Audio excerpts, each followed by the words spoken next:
Hello વિદ્યાર્થી મિત્રો, આપ સૌનું આપણી આ યુટ્યુબ ચેનલ પર હાર્દિક સ્વાગત છે।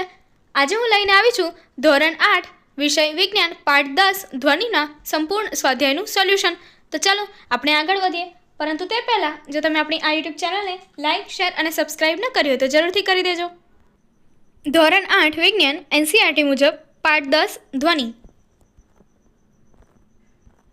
સ્વાધ્યાય પ્રશ્ન 1, ધ્વનિ ખાલી જગ્યામાં પ્રસરી શકે છે? એનો જવાબ છે ડી, ઘન, પ્રવાહી અને વાયુઓમાં ધ્વનિ પ્રસરી શકે છે। પ્રશ્ન 2, નીચેનામાંથી કોના અવાજની આવૃત્તિ ન્યૂનતમ હોવાની શક્યતા છે? જવાબ છે પુરુષની, સી। પ્રશ્ન 3, નીચેના વિધાનોમાંથી જે વિધાનો સત્ય હોય તેમની સામે ટી એટલે કે ટ્રુ અને જે વિધાનો ખોટા હોય તેમની સામે એફ એટલે કે ફોલ્સ માટે પસંદ કરો।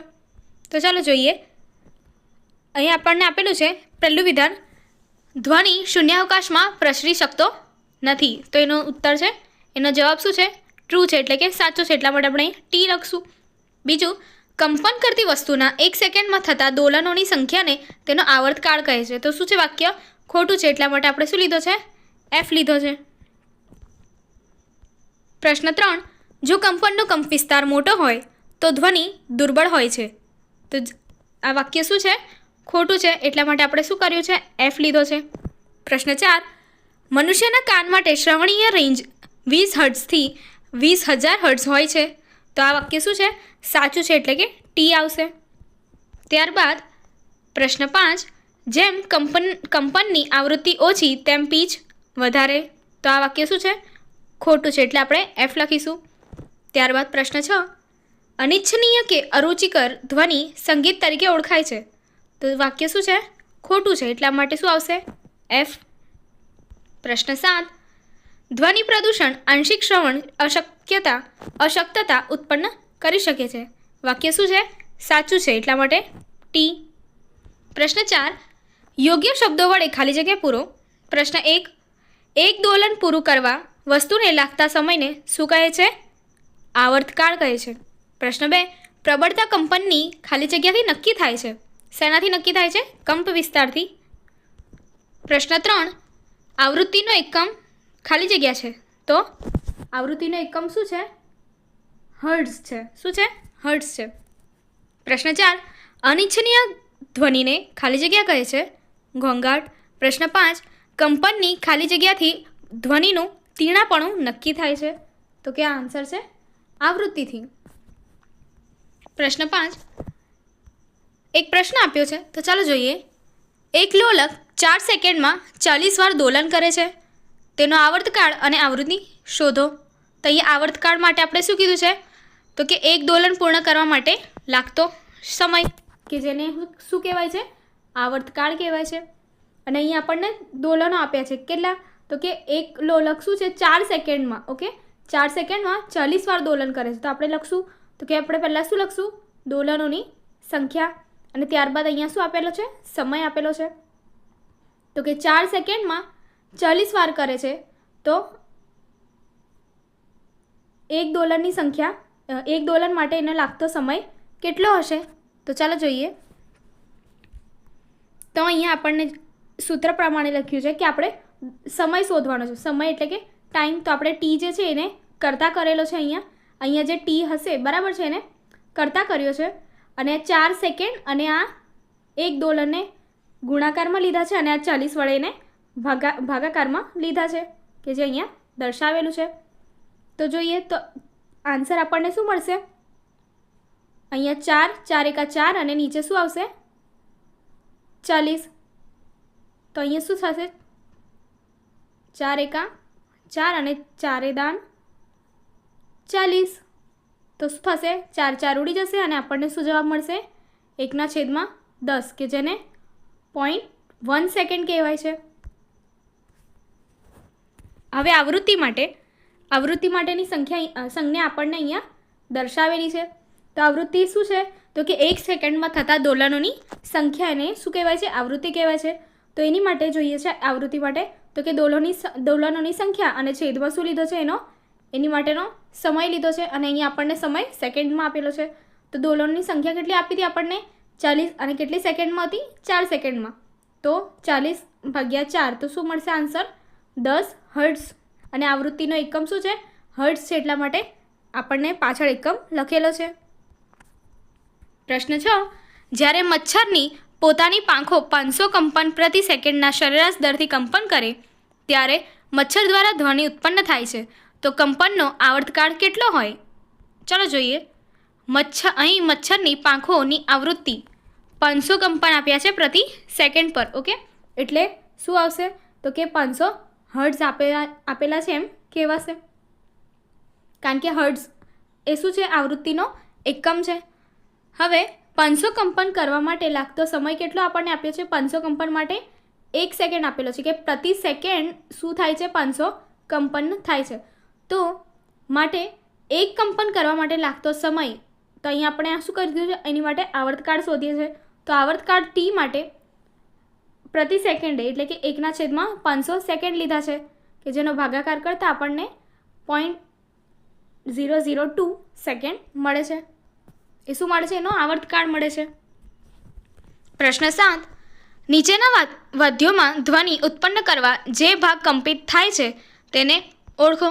તો કે જે પહેલું છે ઢોલક. ઢોલકમાં જે ખેંચાયેલી ત્વચા હોય છે ઉપરની સપાટી પર, એનામાંથી એવું શું થાય છે? ધ્વનિ ઉત્પન્ન થાય છે, અને એ ભાગ આપણો એમાં કંપિત થાય છે. બીજું છે સિતાર. સિતારમાં જે તાર આવેલા હોય છે એ કંપિત થાય છે અને તેમાંથી ધ્વનિ ઉત્પન્ન થાય છે. ત્રીજું છે વાંસળી. વાંસળીમાં શું થાય છે? હવાનો સ્તંભ હોય છે, કે જે કાણા હોય છે એ કંપિત થાય છે અને તેમાંથી ધ્વનિ ઉત્પન્ન થાય છે. પ્રશ્ન 8. ઘોંઘાટ અને સંગીત વચ્ચે શું તફાવત છે? શું સંગીત ક્યારેક ઘોંઘાટ બની શકે? તો ચાલો જોઈએ. સંગીતને વગાડવા માટે કોઈ ચોક્કસ વાદ્યની જરૂર પડે છે. ઘોંઘાટમાં ચોક્કસ વાદ્યની જરૂર પડતી નથી, એટલે કે એ ચોક્કસ વાદ્યથી ઉદ્ભવતો નથી. સંગીત મનને પ્રફુલ્લિત રાખે છે. ઘોંઘાટથી મનમાં અશાંતિ સર્જાય છે. સંગીત કર્ણપ્રિય છે અને ઘોંઘાટ બેસૂરો લાગે છે. પ્રશ્ન 9. તમારી આસપાસ જોવા મળતા ઘોંઘાટના ઉદ્ગમોની યાદી બનાવો. તો આન્સર છે આપણો વાહનોના અવાજ, મોટા મશીનોના અવાજ, વાહનોમાં લાઉડસ્પીકર, હોર્નનો અવાજ, છકડા રિક્ષાનો અવાજ, ખૂબ મોટા અવાજથી ચાલતા સ્પીકરો, ટેલિવિઝનો, લગ્ન પ્રસંગોમાં થતો ઘોંઘાટ, ગીચ વસ્તીવાળા વિસ્તારમાં થતો ઘોંઘાટ, ટ્રાફિકને લીધે થતો ઘોંઘાટ. પ્રશ્ન 10. ઘોંઘાટ એ મનુષ્યને કઈ રીતે નુકસાન કરતા છે તે સમજાવો. જવાબ. ઘોંઘાટથી મનુષ્યને ઘણું બધું નુકસાન થઈ શકે છે, જેમાં ઘોંઘાટથી માણસને ઊંઘમાં ખલેલ પહોંચે છે. ઘોંઘાટિયા વાતાવરણમાં રહેનાર માણસ સ્વભાવ ચીડચીડો બની જાય છે. ઘોંઘાટને લીધે માનસિક તણાવ ઉત્પન્ન થાય છે. ઘોંઘાટને લીધે અણગમો પેદા થાય છે. લાંબો સમય ઘોંઘાટમાં રહેવાથી બહેરાશ આવી શકે છે. ઘોંઘાટથી હાઇપરટેન્શનની તકલીફ થાય છે. આમ ઘોંઘાટ વાતાવરણથી માણસને ઘણી બધી તકલીફો થઈ શકે છે. પ્રશ્ન 11. તમારા માતા પિતા એક ઘર ખરીદવા જઈ રહ્યા છે.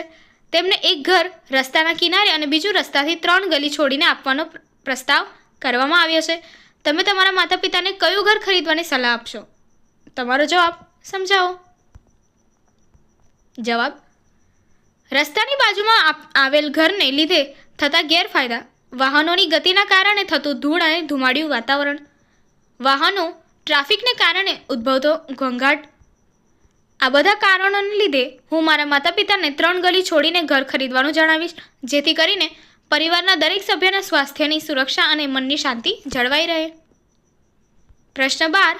સ્વરપેટી, કે જેને કંઠસ્થાન બી કહેવાય છે, ની આકૃતિ દોરો અને તમારા પોતાના શબ્દોમાં તેનું કાર્ય સમજાવો. તો અહીં આપણને આકૃતિ આપેલી છે, કે જે અહીંયા દર્શાવી છે. શું છે? આપણને અહીંયા દર્શાવેલી છે, જે આપણને આ એરોમાં બતાવી છે. શું છે? સ્વરપેટી છે, અને એની અંદર આવેલા આ 2 સ્વરતંતુઓ દર્શાવેલા છે.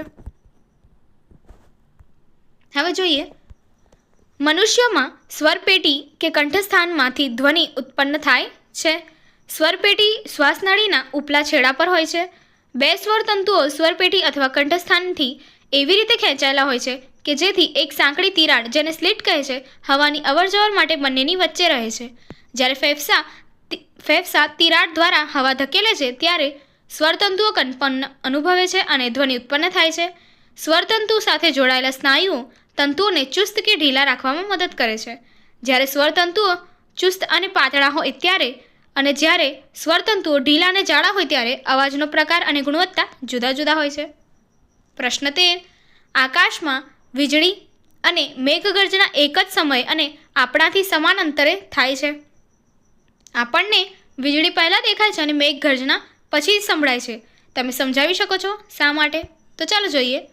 22 ડિગ્રી સેલ્સિયસ તાપમાને હવામાં ધ્વનિનો વેગ શું આપેલો છે? અહીંયા 344 મીટર સેકન્ડ ઇનવર્સ. ઓકે. જ્યારે પ્રકાશનો વેગ આપણને શું આપેલો છે? 3 × 10⁸ મીટર સેકન્ડ ઇનવર્સ. તેથી આપણને શું કીધું છે? ધ્વનિનો વેગ છેદમાં પ્રકાશનો વેગ અહીંયા આપણને દર્શાવેલો છે. શું છે? તો દેખીએ 3 × 10⁸ અને છેદમાં પ્રકાશ ધ્વનિનો વેગ આપેલો છે 344, કે જે શું છે? ઇક્વલી છે, એટલે 10⁶ પ્રમાણે છે. પરથી સ્પષ્ટ છે કે પ્રકાશનો વેગ ધ્વનિના વેગ કરતાં ઘણો વધારે છે, લગભગ 10⁶ ઘણો વધારે છે. તેથી આકાશમાં વીજળી અને મેઘગર્જના એક જ સમયે અને આપણાથી સમાન અંતરે થાય છે, પણ આપણને વીજળી પહેલાં દેખાય છે અને મેઘગર્જના પછીથી સંભળાય છે. થેન્ક્સ. આગળની એક્ટિવિટી જોવા માટે અહીં આપેલી એન્ડ સ્ક્રીન પર ક્લિક કરો. Thank you.